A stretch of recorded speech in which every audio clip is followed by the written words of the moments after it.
Welcome to the Fear and Greed Afternoon Report for Tuesday, the 27th of June, 2023. I'm Sean Aylmer. Every afternoon, we've got the 5 stories that happened today that you need to know about. Story number 1, the S&P ASX 200 closed up 0.6% today to 7,118 points.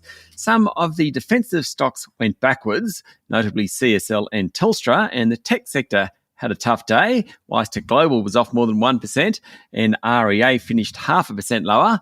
But otherwise, most large caps ended the day in the black. Higher iron ore prices helped the big miners, with Fortescue up nearly 3%, Rio up 1.7%, and BHP 1.5% stronger. Westpac led the banks, jumping 1.8%, while ANZ wasn't far behind. National Australia Bank and Macquarie both ended more than 1% higher. Gold Digger, Newcrest Mining and QBE Insurance also did well. Story number 2.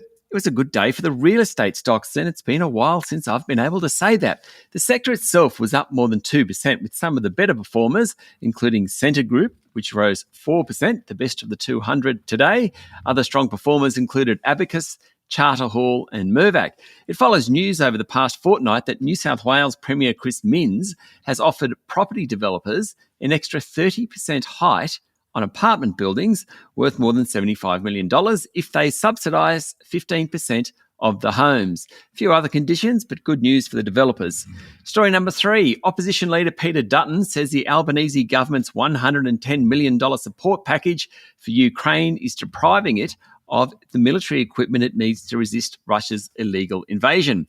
Dutton said the Albanese government could provide Ukraine with Hawkeye mobility vehicles and also increase the manufacturing of those vehicles in Australia. That would provide significant benefits in the fight against Russia. Now, the government's package, announced earlier in the week, did not include Hawkeye vehicles, even though Ukraine had specifically asked for them. Defence Minister Richard Marles rebuffed criticism of the package, saying it's the 4th assistance package from the Labor government, and Ukraine and other European nations understand that Australia is punching above its weight in respect of assistance. Story number 4, BHP Chief Executive Mike Henry says the mining group will not be investing any further growth dollars in Queensland after the state's increase in coal royalties, saying the changes were unpredictable and unreasonable. In a speech to the World Mining Congress in Brisbane, Mr. Henry spoke about Chile, where the government has attempted to increase royalties on copper production, but was willing to enter into respectful discussions and strike a balance. Announcing the state's critical mineral strategy today, Queensland Premier Anastasia Palaszczuk shrugged off the threats from BHP, saying there were plenty of other investors in Queensland. That's according to the Financial Review. Mr. Henry was more positive about the federal government's critical mineral strategy and backed an approach that doesn't involve additional subsidies for the sector. And finally, story number 5. President Joe Biden said that the US and NATO played no role in the Wagner Group's short-lived insurrection in Russia, calling the uprising and the longer-term challenges it poses for President Vladimir Putin's authority a struggle within the Russian system.